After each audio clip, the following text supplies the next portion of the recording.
As someone that has been struggling with binge eating since 2023 and even prior to that, actually, I don't know how to intuitively eat. So when someone says, oh, just like intuitively eat, or I just intuitively eat, that's not second nature to me anymore, because my intuitive eating is eating to the point of either being overly full or uncomfortably full. And I have talked about this in previous videos.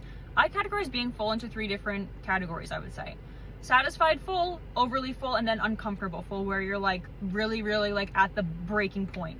And lately I've been chasing the more overly full, which I actually want to get away from, because even though I'm eating a very healthy diet, my diet predominantly right now is a lot of meat and a lot of fruit. I do have a lot of digestive issues, so that helps me actually help my bloating and help just like my digestive system overall.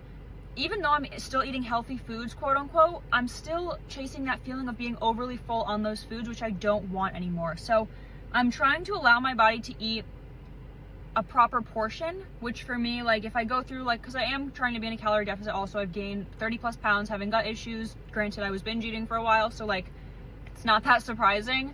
I'm trying to be more mindful of my portion sizes, and even though they feel small to me because I'm used to eating a lot in one sitting, I'm trying to just sit with that uncomfortableness and like let my body adjust. I don't know how long it's going to take, but I figured I'd share. It's kind of just like this weird point, but I've definitely made so much progress with my mentality and just like my habits and like realizing why I do certain things since doing a no added sugar diet. Shockingly enough, I never really expected there to be more benefit other than like I need to break my addiction to sugar.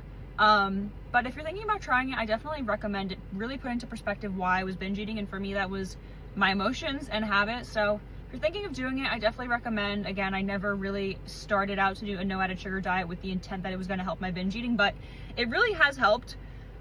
It's still I still have to make these mental efforts every single day. Like I said, I chase being overly full, so I have to make a mental note to not chase being overly full, which is difficult because when I stop eating, I'm like, oh, but you could eat more.